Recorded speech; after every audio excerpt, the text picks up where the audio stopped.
Hello, you're listening to the True Metal Rewind by True Metal Podcast. I'm your host Matthew Kessie, and this week's episode looks back at our interview with Tuomas Saukkonen of Wolfheart, which was conducted in July of 2019 at their gig in Dublin, Ireland, where they perform alongside Karak and Gren, Navalra and Thy Antichrist. During this interview we discuss various things such as winter metal, the core values of death metal, and also their upcoming album and the work that Tuomas would eventually be doing on it. Of course, at this stage, Tuomas didn't know that it would eventually become Wolves of Karelia, which is out on the 10th of April via Napalm Records. So please make sure to check that awesome album out. Make sure to stick around to the end of the interview as well, so that you can hear an exclusive teaser of our talk with Hella of Lordi from our new series MonSTARS of Rock, the LORDI Story, which will be coming out in July. Yeah, of course. There's a lot of highlights. I wasn't mean to complain. Like overall, it's just a lot of time on the tour is just waiting. I've been waiting a lot of time. But Hellfest was one of the brightest highlights. It's one of the coolest festivals in Europe. Anyway, we played really early. We played like 12:30. Okay. In Finland, they don't even open the gates for festival. With a good reason, nobody comes. Yeah. But we got a completely packed audience, so that was really cool to see. We haven't played in France that much, only like 1 or 2 shows per each tour. So it was a really good sign that we should actually go back there. Yeah. And how was the response from the fans there? Really, really good. Yeah. Really good. We got the biggest mosh pit and circle pit on the... Again, that early. It makes sense at 8 o'clock in the evening when people are drunk. Yeah, exactly. More. Because then they do whatever you tell them to do. Yeah. But at 12 o'clock they want to do it, and they're probably going to have a hangover. Yeah. So it's even more effort. Like, you need to respect. The earlier the mosh pit is, the more you need to respect it, because more it drains out of the person. So yeah, especially got long day of. Yeah, I think it was the third day of the festival even. So that's very good though. And with the heat wave in Europe, that was like insanely hot in France. So all the respect for the audience. But yeah, it was really good. Yeah, that's very good. Very good. And your type of music is very. I guess you could call it melodic death metal, but you generally prefer to call it winter metal. Yes. So what is winter metal? Well, technically it is kind of like a melodic death metal. I just don't want us to be in that box, because it's too wide music style. It doesn't really tell anything about the band except that it's some kind of metal. Okay. Anything can be like, too many things can be melodic death metal. So I just came up with the own title, and it's been sticking quite well. We are talking about it now, and I came up with it 6 years ago. So I did a good job, I think, because that also differs us from other bands. Because I'm not saying that the music is completely different, but I do write all the music in winter because of my usual working routine. I work as a gardener for over 20 years, so I do about 250 hours per month in the summertime, and then I have 6 months off when the winter comes. So I have all the time for the recording and the composing. So I have that connection to winter, and with the production I'm aiming this like almost like melodic black metal, like harsh but beautiful and big production that would sound as winter would sound. Yeah. I do try to aim there, but it's cold and beautiful metal. Let's put it that way. Okay. And like a lot of your songs, like you have the Hunts and then the Blacklight, they always have like sort of an acoustics beginning to them, or piano entry. Does that take any influence from like bands like Battery or anything like that? No, not really. Inspiration come from? I really like write music with the big contrasts. Okay. So, and I really love acoustic instruments. Nice. So it's the variation of those gives more power when you go with the big guitar walls and stuff. If it would be only that, it would just sound the same. Okay. And I do like with the songwriting, because I write the lyrics only at the studio. The music itself is each song has a different story without the lyrics even. So I try to write the song as more like it has this own way of drama. Okay. And it needs the ups and downs. And then do you find it difficult? Would it be difficult then, I guess, when you're in the studio trying to come up with lyrics on the spot then for songs? Not really. I never had any writer's block.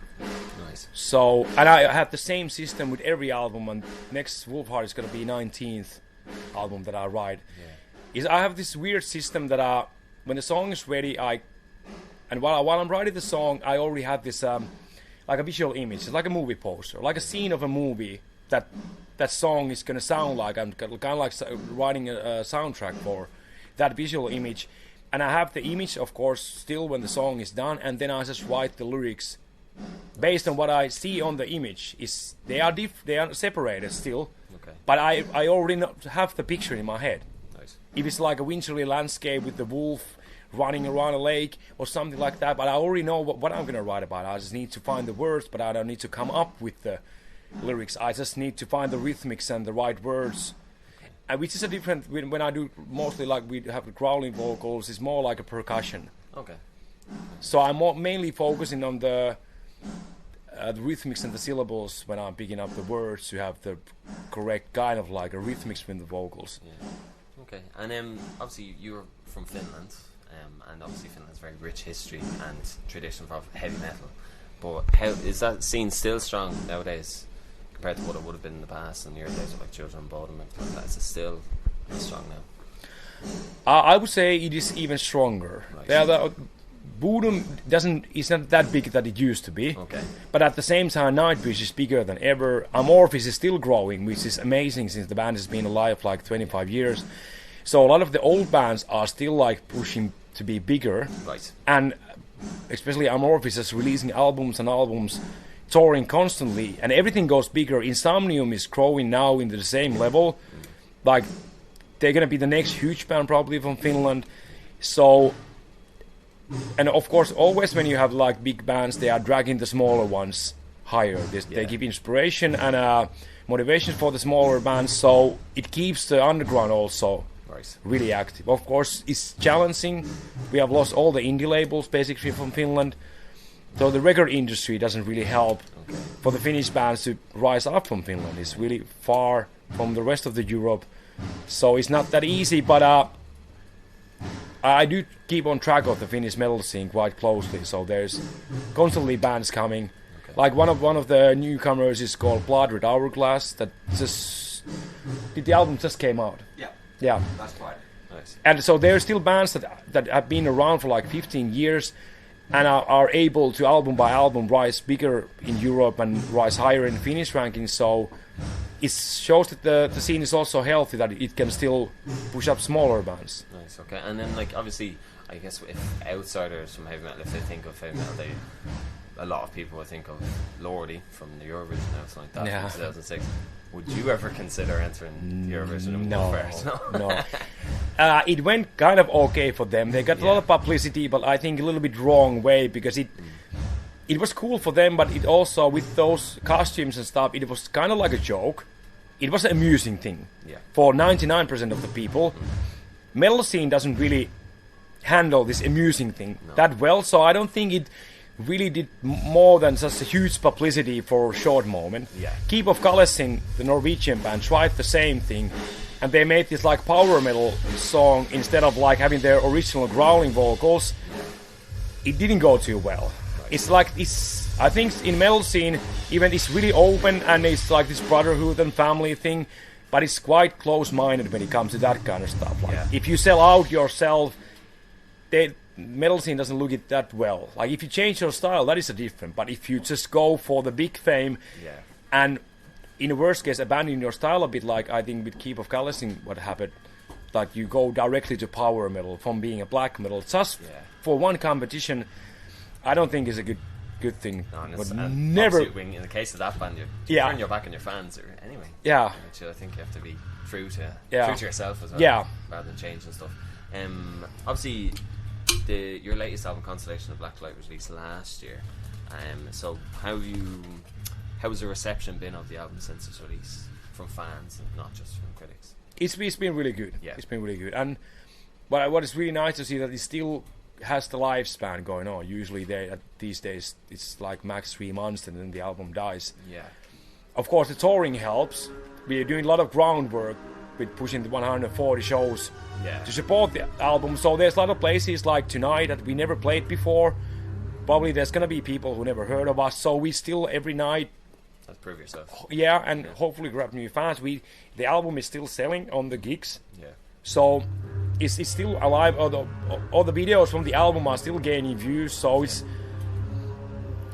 it's been hard work, but it's nice to see that it's still alive, because it is.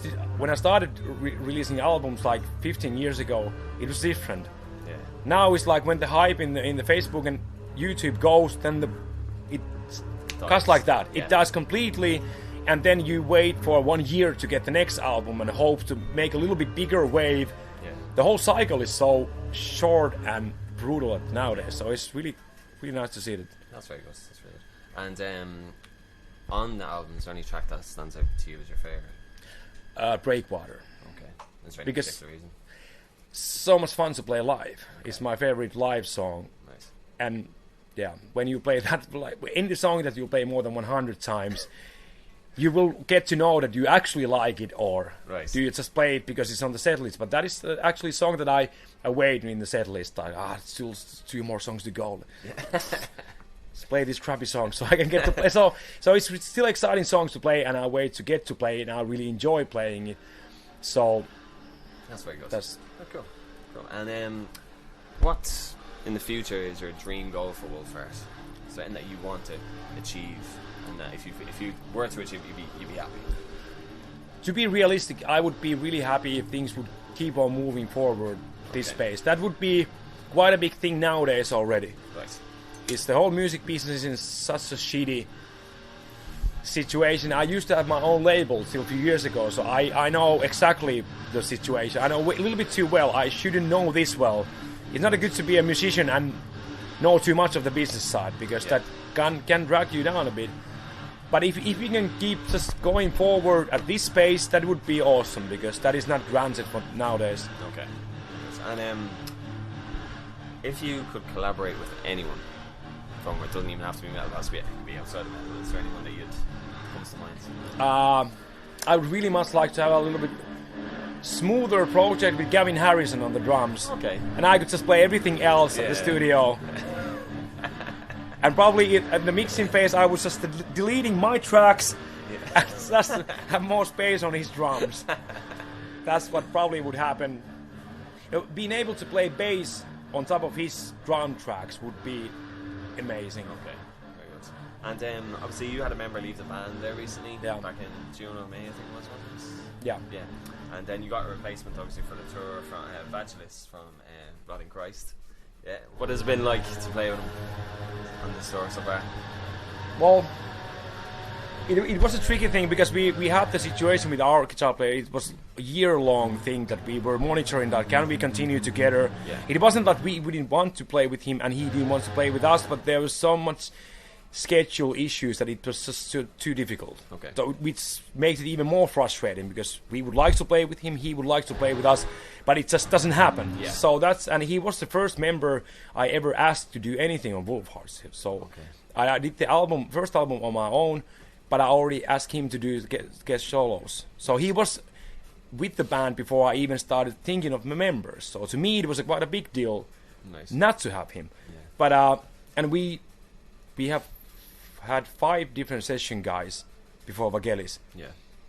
So we already saw like in some cases it can be we are the winners, and sometimes we are not. It's a tricky thing having a new guy in the lineup. It changes the dynamics on the stage, changes the dynamics of the group completely. Everybody plays differently, so many things change, and it's not always that it actually benefits the band. Sometimes it's just you just get it done, but you know on the stage that this is not what it was supposed to be. Yeah. But with that statue like handsome, incredibly talented, as you can see the super fast fingers flying on the fretboard just 2 meters away from me.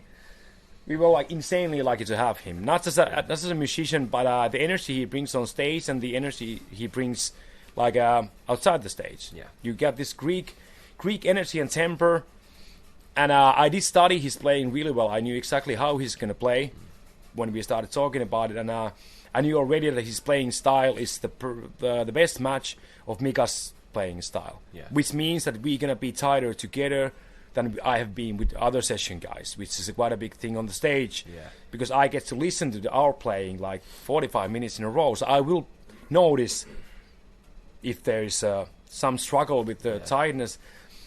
And playing so long with Mika also is we don't need to think about it. The playing, we just go and play. And now when we started to do session, guys, every day is like you notice something that was new, that wasn't there, wasn't supposed to be there. But this time we were the winners. Yeah.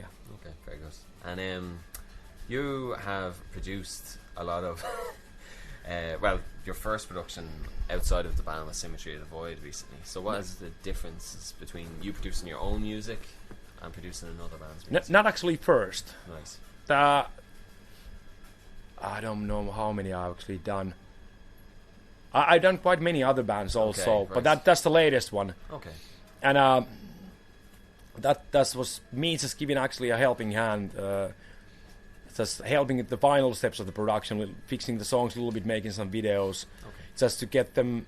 I have a lot of sympathy for the new bands, and I have very bad attitude towards those shitty companies that smell the money at the moment, because a lot of labels have changed the company style that they basically offer the release packages for the bands. Okay. The bands just like you pay 3,000 euros or something. Yeah. Or they give you the release, but they don't give you any advance, which is pretty much the same. The bands are paying more and more themselves, and labels are taking small risk. I do get that because they don't get the revenue from the album sales. It's business-wise, makes sense. But then there's a lot of those shitty management companies that are nowadays, when it's really difficult for young bands to get even a reply from the label, because there is no label. So the major ones, they only sign big bands that already make them money. Yeah. Nobody's in that size of a label that they are developing bands and pushing them to be bigger. A lot of bands would like to get a deal. They want to get out from their home country. They have some money saved. And then there's the shitty management companies that offer moon from the sky without giving anything back. Nice. So the guys actually asked me, we played a show in Budapest, and they came to ask me like, what do I think about this offer? And it was like a shitload of euros, and they do this like a huge promotion, and they promise list of festivals, they have connections and stuff like that. And complete bullshit, all of that. Okay. That guy with that laptop can have all the same contacts in 5 minutes. Just Google the email addresses, and you can say like, contact to all the festivals. Yeah. None of the festival will book you until you are a recognized band. Yeah. But the management can still take the money. Nice. And they send the newsletters. It takes 5 minutes. They make like 2,000 euros. The band gives all the money that they have that they could have used for video or music that actually makes the band go forward. Yeah. Because nothing happens if people don't see the music and get to decide do they like it or not. Yeah. So I went between there like and had another idea. Let's make videos, let's make 2 singles, and let's make people more aware of the band instead of you paying this shitty company. So it was more like that kind of thing. I don't really have time to work with other bands in a bigger scale because I already have 2 of my own albums that I need to basically finish this year when I go home. Nice. So. And how has it been working with the guys from Symmetry of the Void? It was really good. I knew the guys a little bit before, and they're really talented and really like hardworking guys. So it's easy to jump in with that situation because if I tell them that something needs to be changed, they actually have the energy to actually do it because it's really shitty for a small band, especially depends where you are. If you're in Germany, a lot of things are closer. Yeah. If you are from Hungary, you don't have that many venues, you don't have that many tours. The monthly income the average is so much lower that coming up with the monies that you would need to have a tour is double the work. So that means that the band needs to work double more than maybe some other bands with a little bit more lucky with the location. So, and it's not always that the whole band is motivated to do that. It's usually one guy who just wants to drink beer and play bass. Yeah. And then the other guy who doesn't even want to play but doesn't have any better to do, and then there's 2 guys who are really driving the band. So it's really nice to work with the band, and everybody is actually willing to work because that's the only thing that will make anything happen. Okay.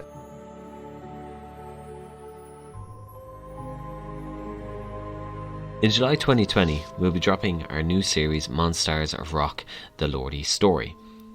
This series will look at the career of the Finnish monster metal band LORDI, and will feature in-depth interviews with past and current members of the band, as well as those close to the band too.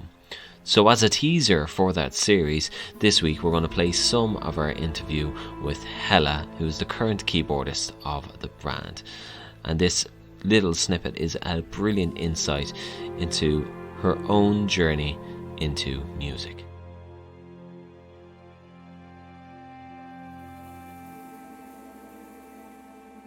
I grew up in up north in like a little town called E. It's written with 2-letter I's. Okay. And yeah. What was your home life like? What was your childhood like when you were growing up? I guess quite ordinary life, like a countryside environment. My mom is a musician. She plays in a kind of like, what would you call it? Like a folk music band, and okay. Yeah. she's singing and teaching piano for the kids at the moment as her main job, and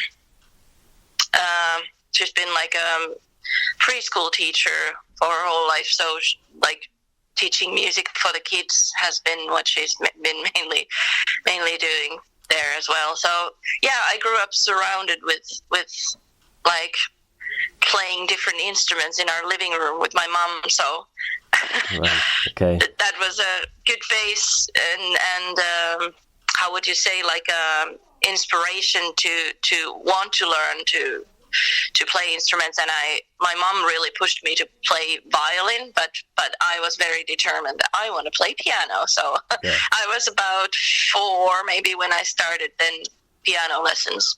Nice. Okay. And what was it that drew you to have an interest in playing piano? I don't really know why it was a piano, but for some reason that was what I got really into as a kid, and still piano is what I see as like kind of like, it's so logic. Yeah. Like I'm a really like a math thinker. Like I have a logical mind, and believe it or not, I'm not much of a creative person.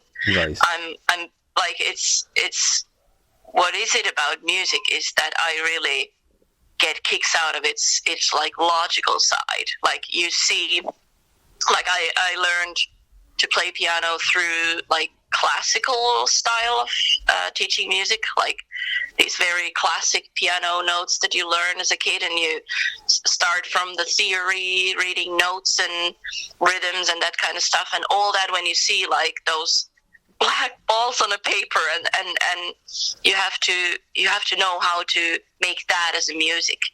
So that was like the ones that I got really kicks out of, that I can like read that and learn that and eventually play a solid song out of the stuff that I have on a paper. That is always what I have got really kicks out of. Okay. And what like drove me to music. It's funny in a way that a lot of musicians got their inspiration out of listening music, listening other bands and stuff like that. But I've always actually been really lazy music listener. Like I have to admit that I have like huge holes in my knowledge. Like I don't recognize very like big musical, how would you say, like well-known songs. Yeah, like if you play me some bands that everybody knows, okay, what is this? What do you think about this? Do you have their album? Like, I have no idea what is this. I've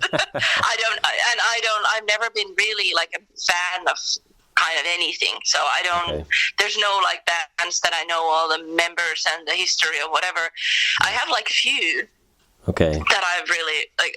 I do have a few that really like got into, and you know.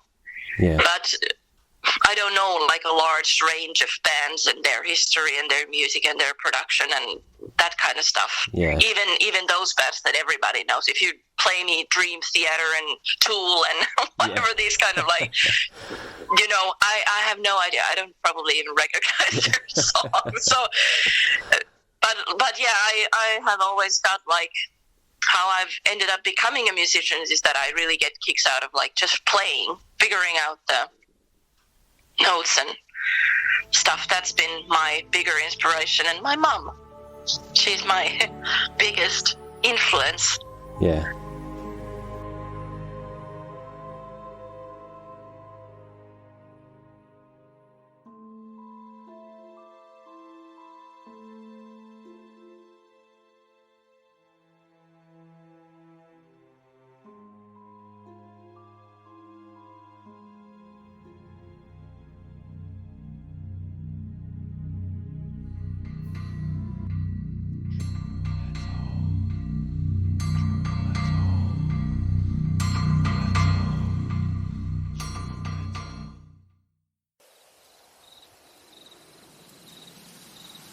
In a Midwest part of Finland lies a town called Rovaniemi. A town known for the Northern Lights, Santa Claus, the Arctic Circle, and reindeer.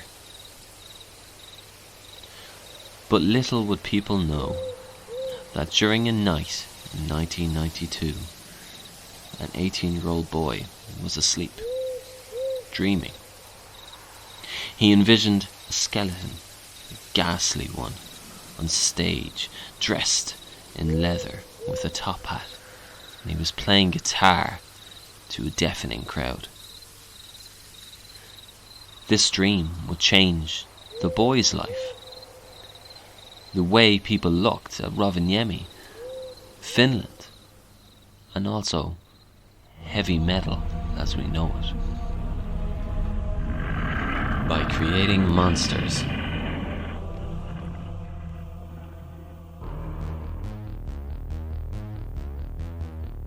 that played heavy riffs and catchy choruses.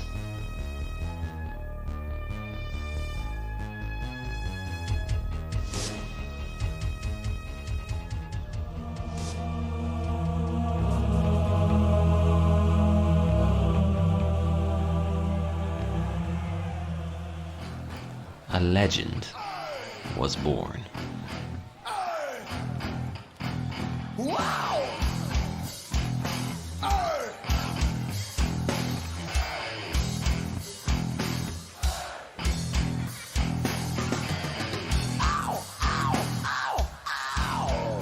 Brought to you by True Metal Podcast, a documentary series on Finland's very own monsters, LORDI.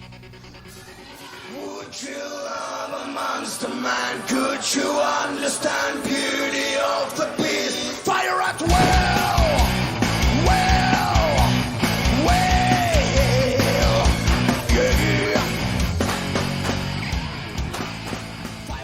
Featuring interviews with members of the past, such as Kita. LORDI has been there like 20 years. Yeah. So they are already legends. You know, exactly. In every way you look at it, they are legends. Yeah. And just do what they do. Kalma. Yeah, actually, it was pretty fun. I enjoyed that. That never bothered me at all. Those costumes and makeups and all that. That was part of the plan, and I knew it from the start. And I was so into it back then, and I'm still into it because I still think that LORDI is a great band. And current members like Amen. At some point, we realized, and our future manager realized that, guys, keep it simple, and then Get Heavy came out. And I remember that time Magnum was there, and Mr. LORDI and me, and we were like, this is it. Get Heavy. That's the song. Okay. This is LORDI. This is LORDI. Now it feels good. And of course, the emphatic Mr. LORDI. Whoever claims that they heard the Napalm Records, any of the songs, they are lying, because there's probably, I would say, there's less than 10 cassette copies of existing of that. And I have the master at home, so I know that no one has. With many more guests from the past, present, and those closely involved with the band. MonSTARS of Rock, the LORDI Story, will delve into the history of a band like never before. A documentary that fans want and that the band deserves. coming July 2020 on all podcast apps. Follow True Metal Pod on Instagram and Twitter to keep up to date with the production.